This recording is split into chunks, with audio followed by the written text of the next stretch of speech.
Okay, so today we'll continue our exploration of induction, just because we should see some more proofs. Let's see.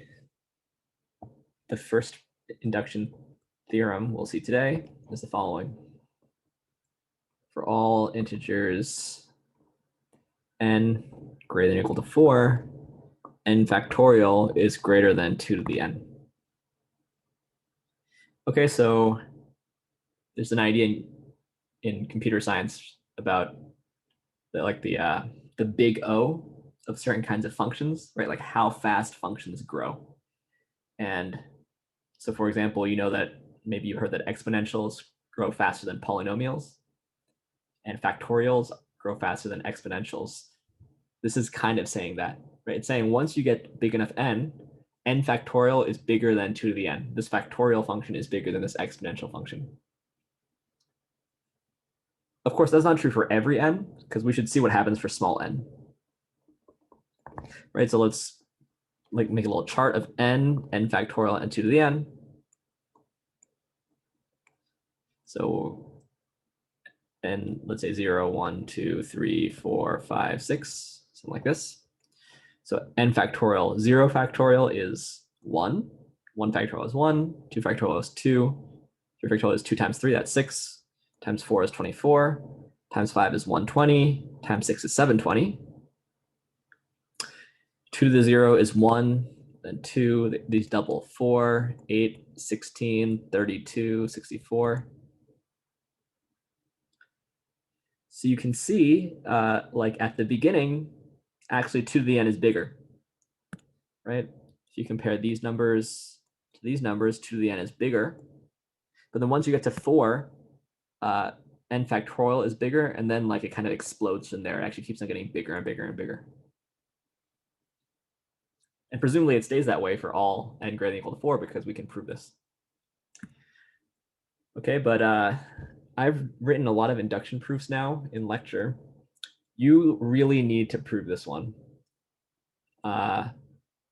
Normally what I would do in class is I would have you write the proof on your own, and then I would write the proof at the board just to review it. But since this is an online lecture, I will not prove it in this lecture. You should write a proof in your notes, and then you can read the typed up course notes, which I posted to Canvas, which contains the proof that I wrote. Okay, so proof, do it now. This way I don't have to say pause your video and then you don't pause your video and you just watch me do it. Okay, so in your notes now, I want you to write a proof as cleanly and carefully as possible, and then compare it to the typewritten notes on Canvas. Okay, and because that'll take you some time, I'll make this lecture a little bit shorter so that it's 50 minutes for you to complete this lecture. Okay, here's another theorem. But that first one I think is quite standard. So I hope that you can figure out what to do. If not, you can, of course, read. For all integers n greater than or equal to 3, 1 plus 1 over n to the n is less than n. Okay, actually, this one should be really, really true, right? Because I think this quantity, as you take the limit as n goes to infinity, converges to e, right? So actually, eventually, they'll actually all be smaller than 3. But at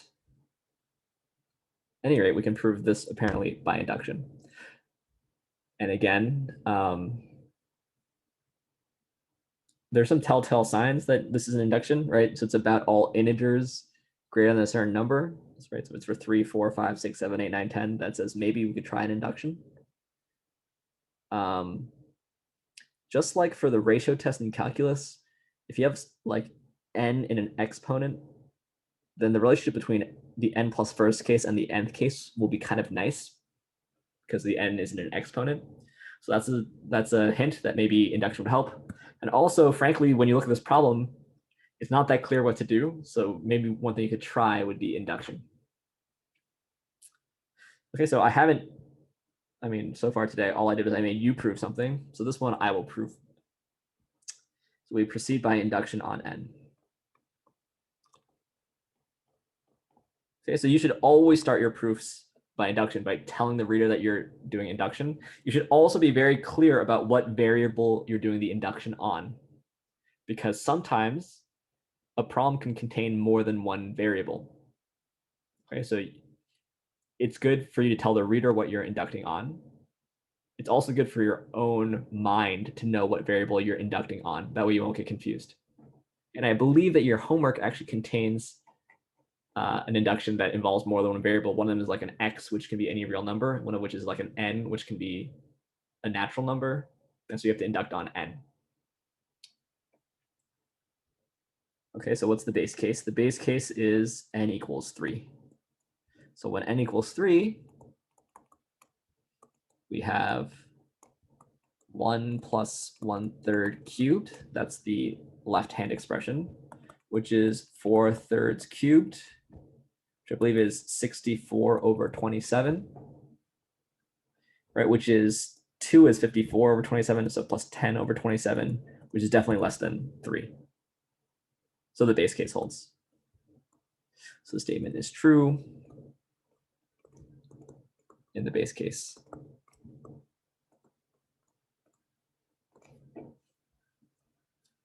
Okay, now the inductive step. So suppose for some k greater than or equal to 3, so I'm assuming that at some point we know that a domino falls over, the kth domino. So we know that 1 plus 1 over k to the k is less than k. What do we want to prove? We want to prove that 1 plus 1 over k plus 1 to the k plus 1 is less than k plus 1.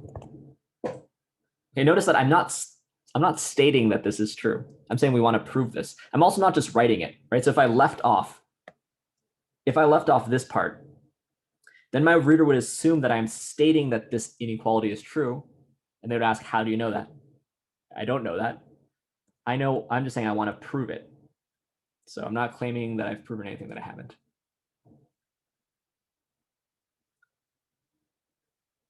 Okay. So now notice that 1 plus 1 over k plus 1 to the k plus 1 is actually less than 1 plus 1 over k to the k plus 1. Why is this?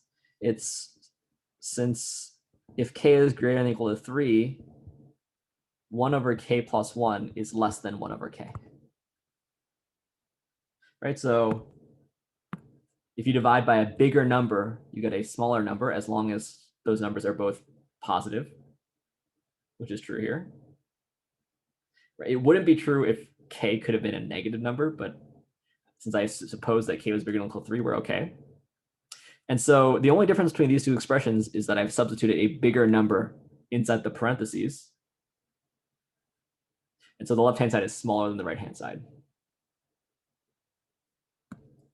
Right, hence, it suffices to prove that 1 plus 1 over k to the k plus 1 is less than k plus 1. Right?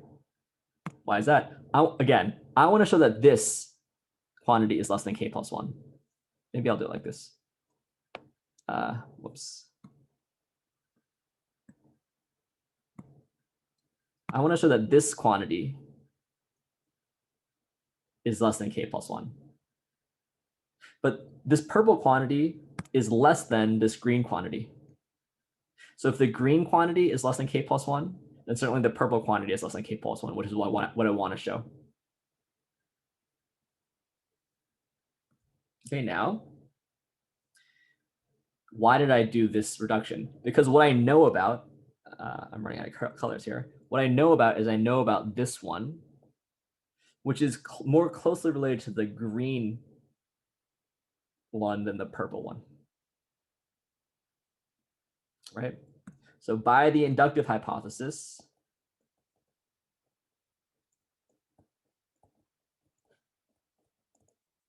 one plus one over k to the k is less than k. That's the inductive hypothesis. Hence, this thing to the k plus 1, which is just 1 plus 1 over k to the k times itself, is less than k times 1 plus 1 over k. Right? We proved in a homework exercise that if you multiply an inequality by a positive number, it preserves the inequality. So all I've done here is I've just multiplied both sides of this inequality by 1 plus 1 over k. Okay, but this now is actually equal to k plus 1, which is exactly what we want to show, right? I said it's enough, it suffices to prove this, and we just proved it. Right? Hence, by induction,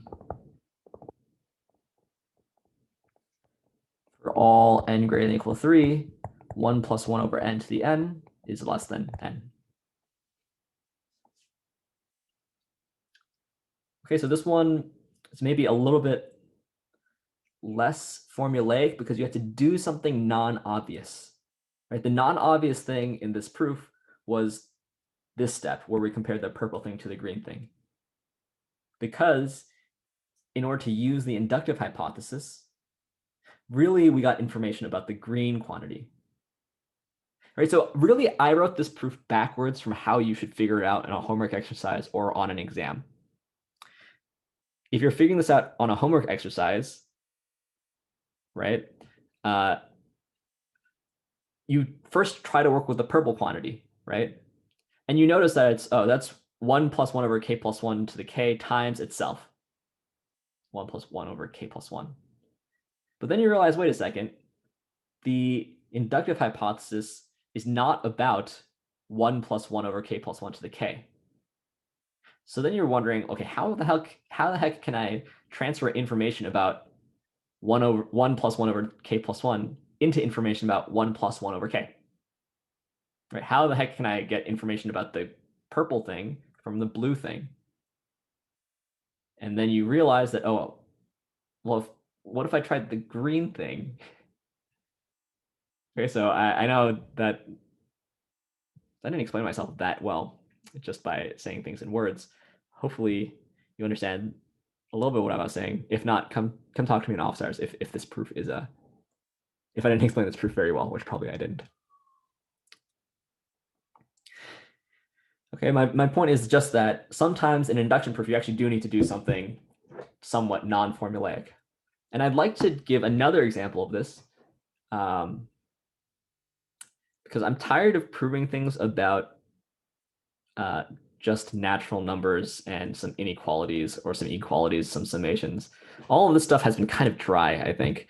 If you just did this one, it's kind of dry. The last stuff that we did, the McNuggets was interesting, I guess. But none of this is like really dealing with anything super fun. I want to introduce some new fun stuff to think about. Okay, so I'm going to introduce a new definition. So this is going to be fun. At least I'm going to have fun. Here's my definition. A graph is a collection of vertices with some edges between them. Okay, I'll say more. So for a graph G, we let V of G denote the set of vertices.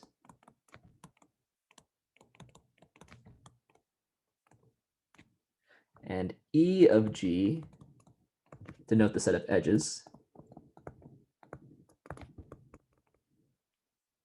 I haven't really defined what an edge is, so I should do that. So each edge is a 2-element subset of V of G. So if there is an edge between two vertices V and W in V of G. We denote that edge by the set VW in E of G. Okay, so this is a long wordy definition. The best thing, really the best way to define a graph is to draw a picture. Okay, so a graph is a collection of vertices, which we traditionally denote with some dots, and edges. Each edge is a pair of vertices, right? A two-element subset of the vertex set.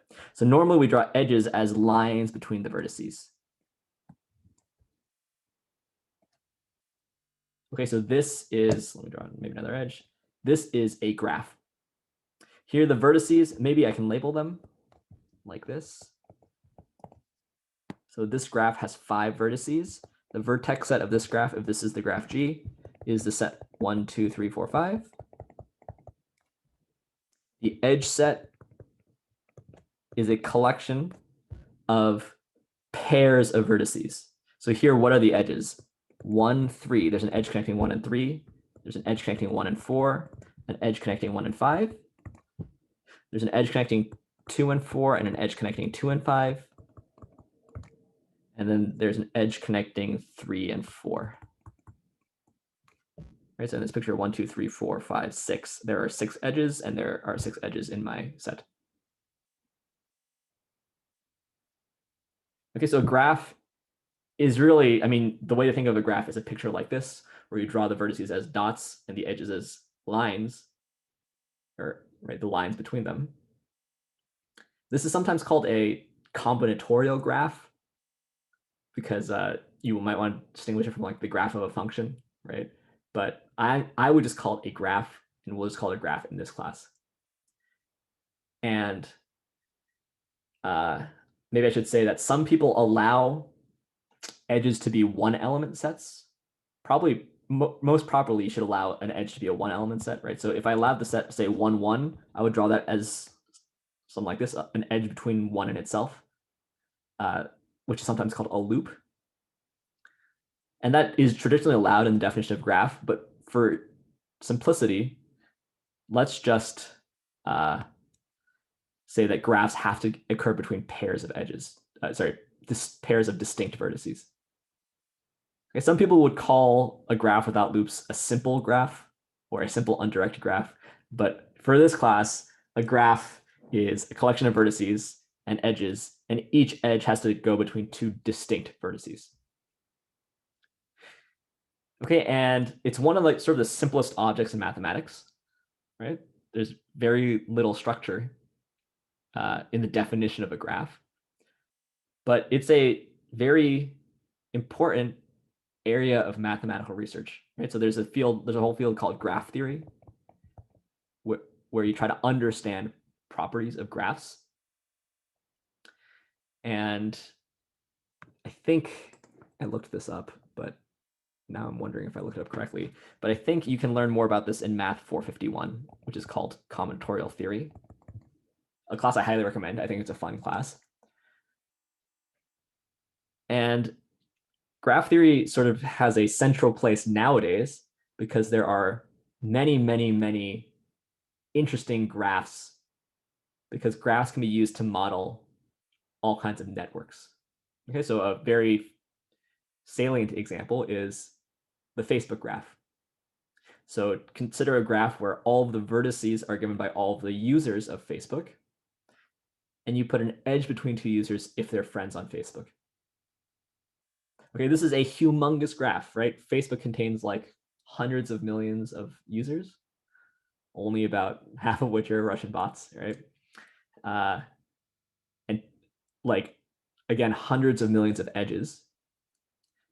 And if you're a researcher at Facebook, you would like to understand properties of this graph, right? Somehow this humongous graph is telling you something about the people in it. You know something about the people based on the connections. And the question is, how do I understand something about the people from this humongous graph? If you're interested in that kind of question, maybe you should become a graph theorist. I have some of my best friends from grad school are graph theorists. I'm kind of jealous because it's a fun thing to talk about in like an elevator pitch. Okay, so this is the basic object of study that I want to introduce for now. Okay, let me make another definition. So the degree of a vertex V is the number of edges containing V.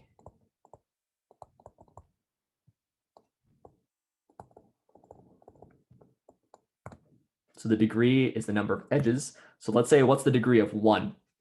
So 1 is contained in 3 edges. So the degree of this vertex is 3. But from the picture, it's very clear how to count the degree, right? The degree is just like the number of edges that leave that vertex, right? So the degree of this vertex is 2, the degree of this vertex is 2, the degree of this vertex is 3, the degree of this vertex is 2, which if you look at this collection of edges, you can verify. But the way to think about degree is just the number of vertices the number of edges that are coming out of a given vertex. If you think about the Facebook graph, again, I can't draw the Facebook graph, right? I wonder, maybe you can't even hold the Facebook graph in memory. It's so big. You can basically only look at little pieces of it, which is, by the way, another challenge trying to understand the Facebook graph.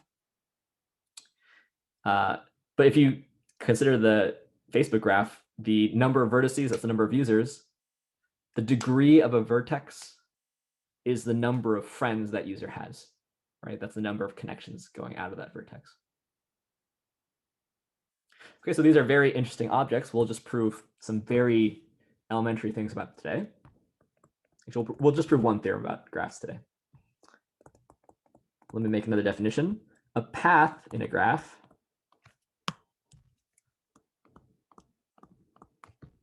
G is a sequence of vertices, let's say V0, V1, up through Vn, that are all different except possibly the first and last.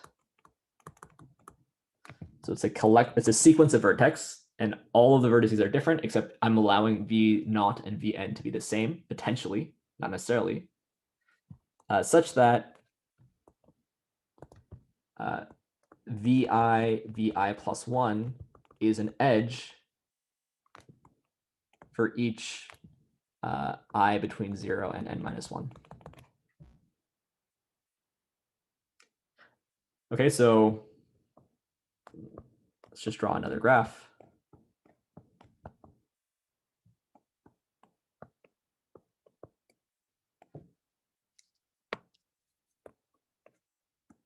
There's a perfectly good graph, right? 1, 2, 3, 4, 5, 6.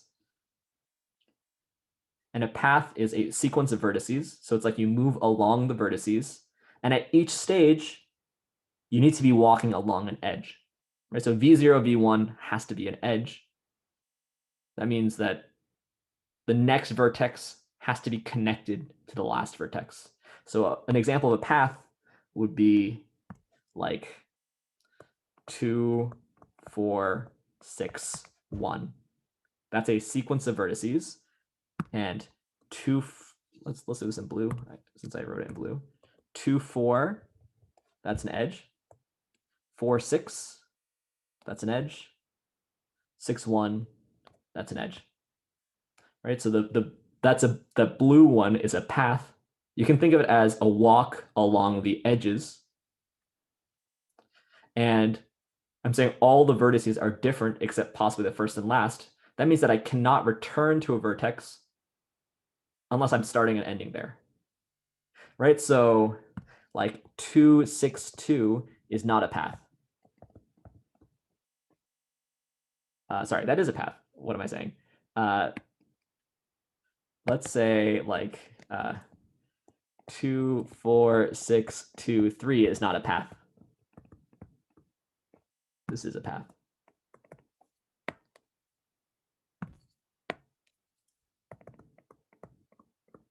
Right, 2, 4, 6, 2, 3 is like a valid walk along these things. Whoops. 2, 4, 4, 6, 6, 2, 2, 3. So that purple thing, that's like a walk along the path, along the graph, but it's not a path because it visits 2 twice. Okay, on the other hand, whoops, man, really failing today. 2, 4, 6, 2 is a path. So I'm allowed to start and end at the same vertex. Otherwise, I'm not allowed to visit the same vertex twice. That's the only condition in which I'm allowed to. Okay, and in fact, I'll give a special name to such a path. So a cycle is a path with the same first and last vertex.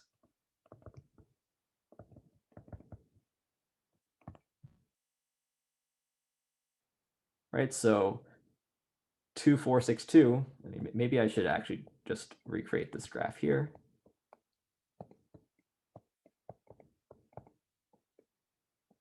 It's not actually so important what this graph is, but let's just draw the same one.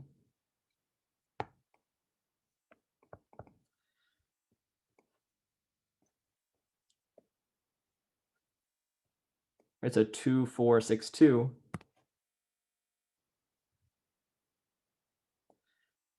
That one is a cycle because it has the same first and last vertex.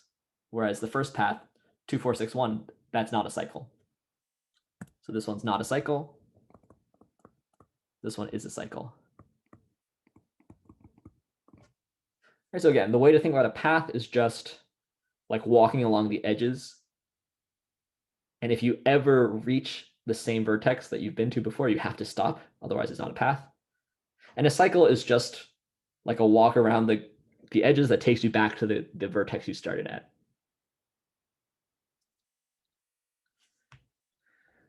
Okay, so like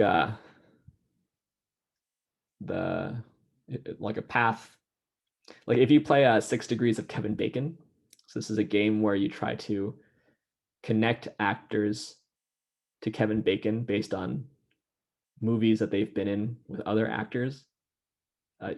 You should look it up on Wikipedia if you're not familiar with this 6 Degrees of Kevin Bacon, or just look it up on Google.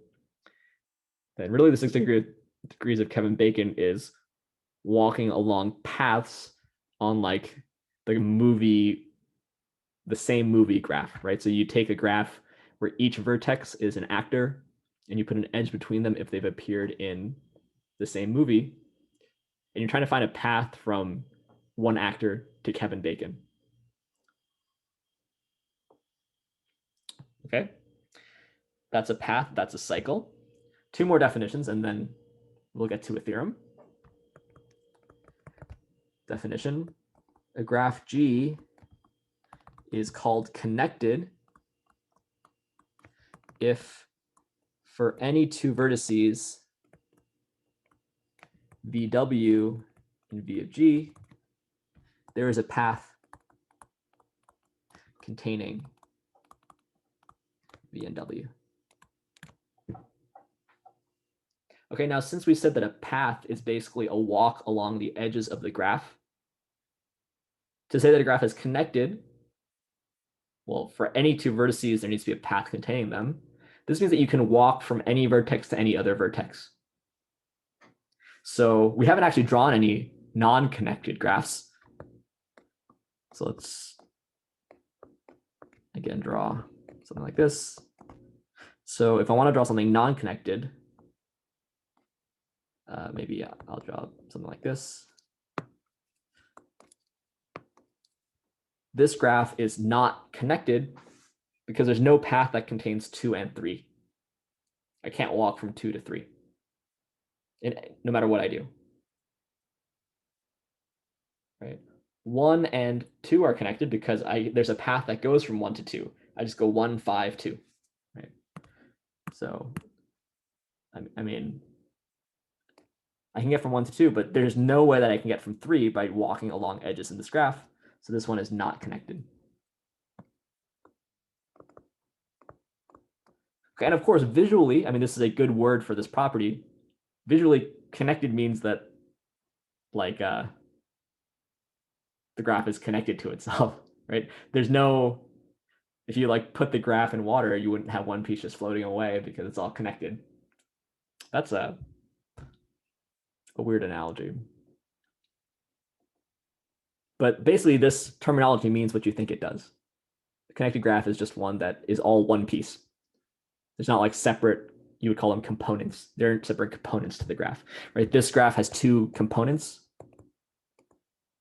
A connected graph has only one component.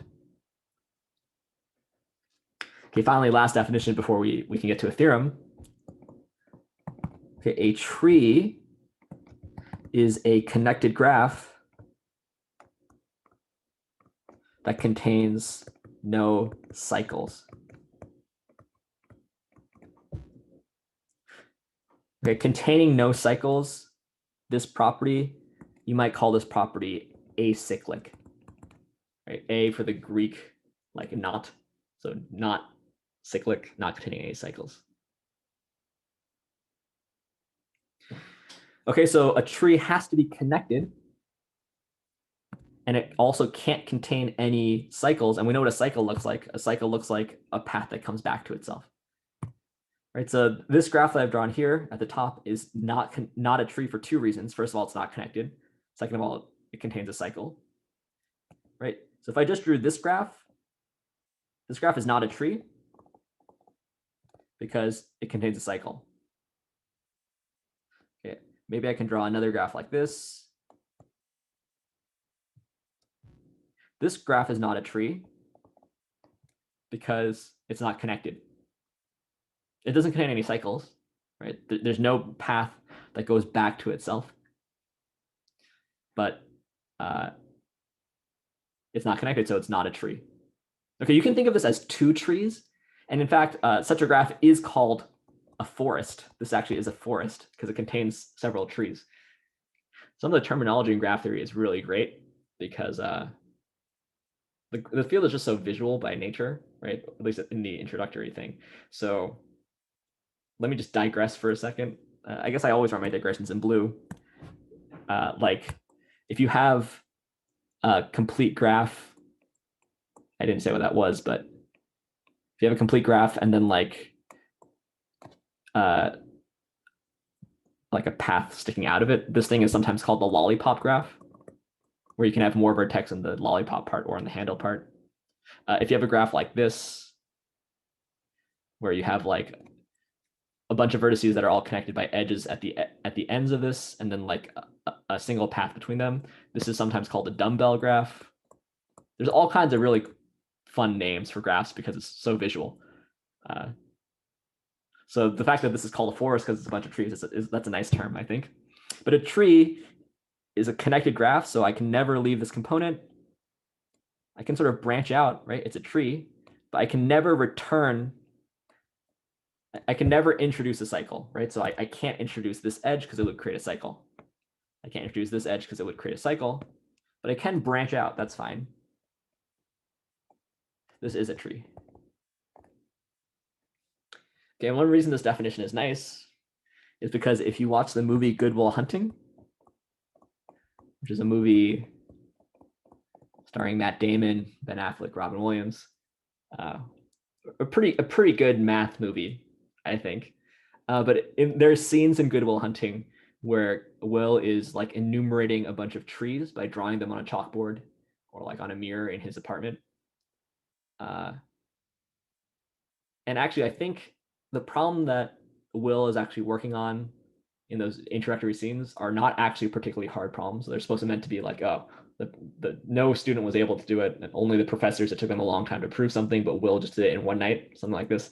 So the problem that he's working on, I think, is not actually that hard. It just looked cool for Hollywood, right, to have him drawing these trees. But a tree is nothing more than a connected acyclic graph, as you now know. Okay, and we're in fact going to prove a nice theorem about trees. That'll be the last thing we do today. I promised I would end the lecture a little bit early. Here's the theorem. If G is a tree on n vertices greater than or equal to 1, then G contains n minus 1 edges. So every tree on n vertices, no matter how you draw them, must contain n minus 1 edges.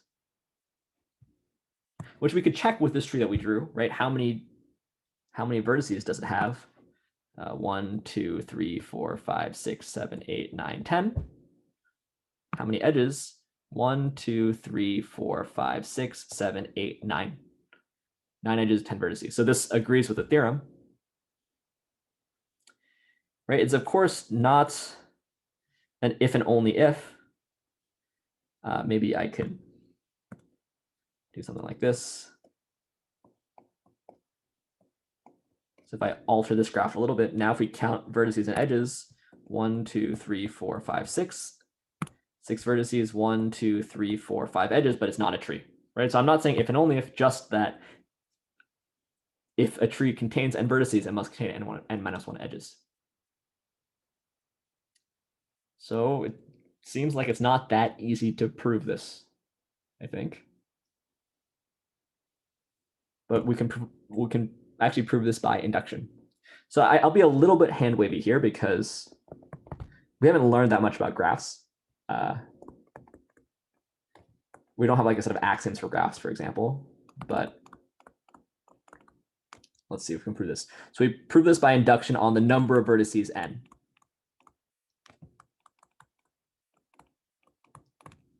Again, I need to tell my reader what I'm going to do the induction on. And therefore, the base case, so when n equals 1, G has a single vertex. Right? So what's the picture of G? This is the picture of G. It can't contain any edges because edges were defined to be 2-element subsets of the vertex set. And this vertex set only has 1 element, so it doesn't have any 2-element subsets. So since there are no edges, G has 0, which is 1 minus 1 edges. So it is true that a tree on one vertex has 0 edges. There's a single graph on one vertex, if you don't allow loops, which I'm not. So the base case is nice and easy. What's the inductive step? Okay, so suppose for some k greater than or equal to 1, that all trees on k vertices contain k minus 1 edges. I want to show that every tree on k plus 1 vertices contains k edges.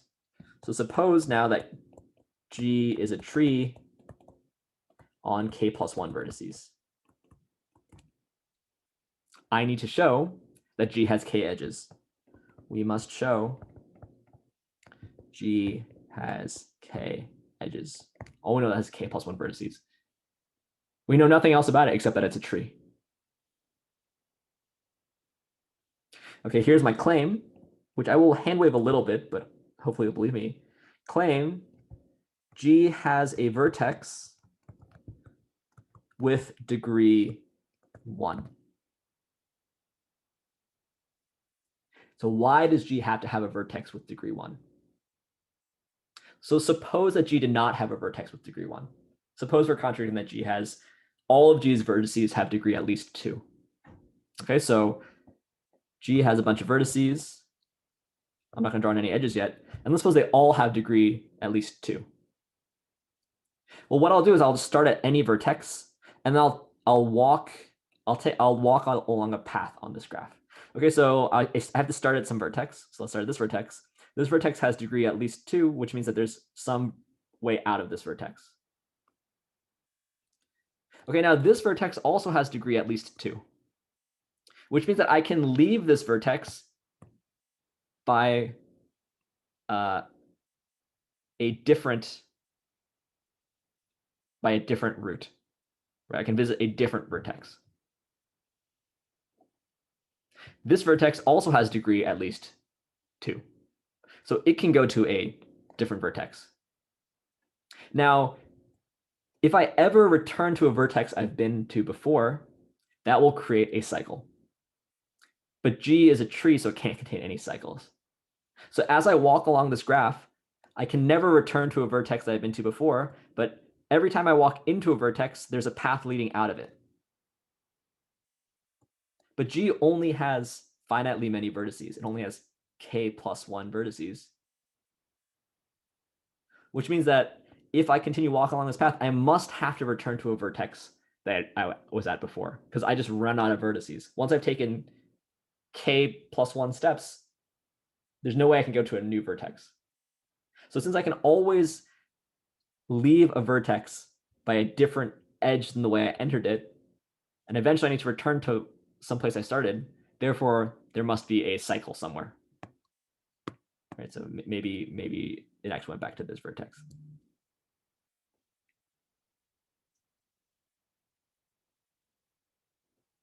Okay. I'm realizing maybe I don't want to allow 262 to be called a path.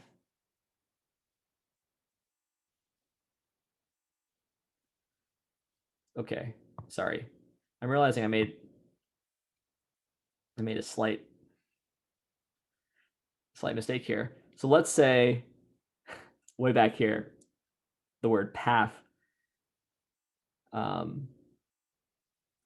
What I'm trying to disallow is I'm trying to actually disallow 262, because that shouldn't be called a path.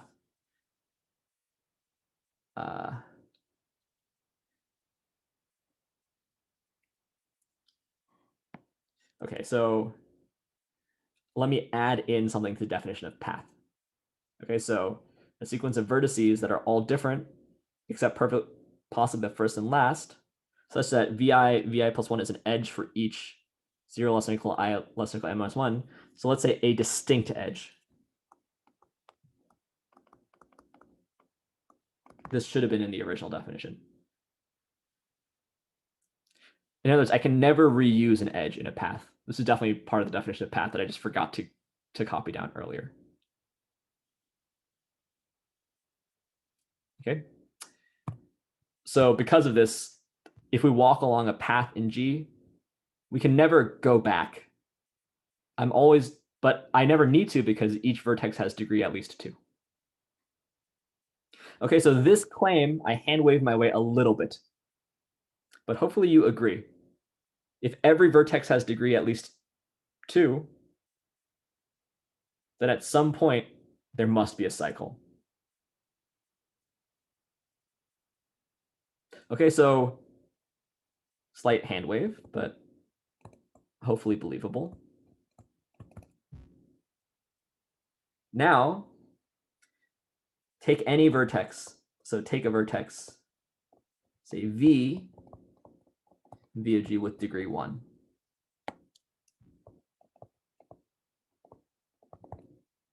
Okay, so what's the picture? So G is some graph, right? So there's some vertices in here that are connected, right? We don't know what this looks like. I mean, I actually haven't drawn a tree here, but for all we know, we don't know what it looks like. But what we do know is that there's a vertex V that has degree 1, which means it connects to exactly one vertex in here. Okay, so in the circle, I don't know anything, but I do know that V is sitting by itself, except it's connected with one edge to the rest of the vertices.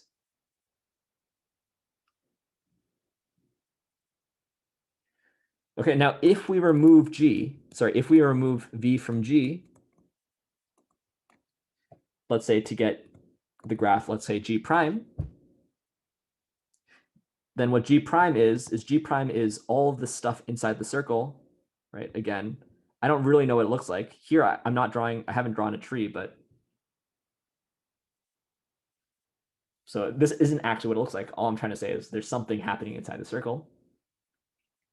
But if we remove V from G to get G prime, then G prime certainly has K vertices, right? Because G had K plus 1 vertices and I just removed one. Also, G prime is connected because G was connected.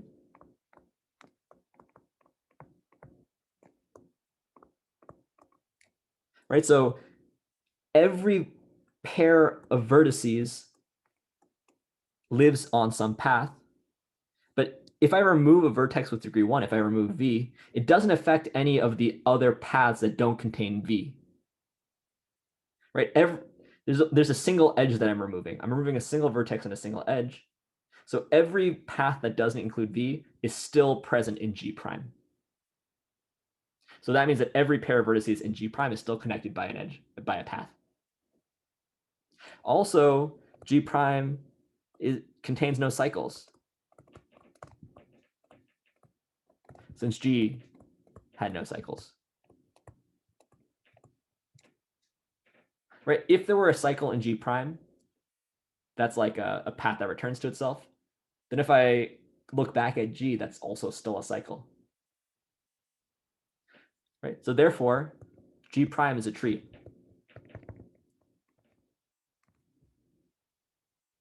On K vertices.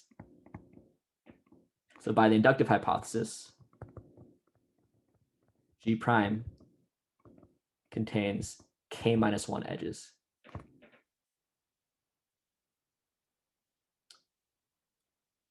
Which means that if we include, right, so to get from G to G prime, what I did is I took off one vertex and one edge, because that vertex had degree 1.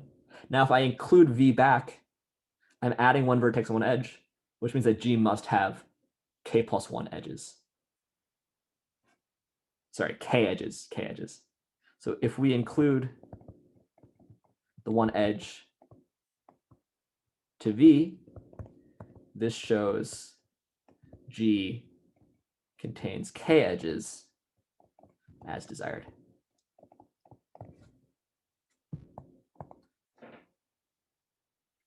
Okay, so how did this proof work? The base case was easy. Then we made the inductive hypothesis. We said, okay, well, if G is a tree on K plus 1 vertices, if G is just any tree, it has to contain a vertex with degree 1. If every vertex had degree more than 1, then you could walk along a path in G. And eventually, right, always leaving each vertex by a different edge than the way that you entered. And eventually you'd have to return to a vertex that you had visited before, which would give you a cycle. Which means that some vertex has degree 1. And then we said, okay, well, therefore, if you remove that vertex from the graph to get this other graph G prime, that thing has K vertices. It's still connected because removing a vertex with degree 1 doesn't change the connectedness between the rest of the vertices. And it's still acyclic. It still doesn't contain any cycles, which means that it's a tree, so it has K minus 1 edges by the inductive hypothesis, which means that G contained K edges. Okay, so I will return to graph theory a couple of times in this course, just because it's a nice visual thing to think about, and graph theory is sort of an increasingly important area of mathematics. But this is not a graph theory course. This is a proof course. So if you really want to learn more about graphs, you have to take Math 451, which I do recommend. I think that's a great course.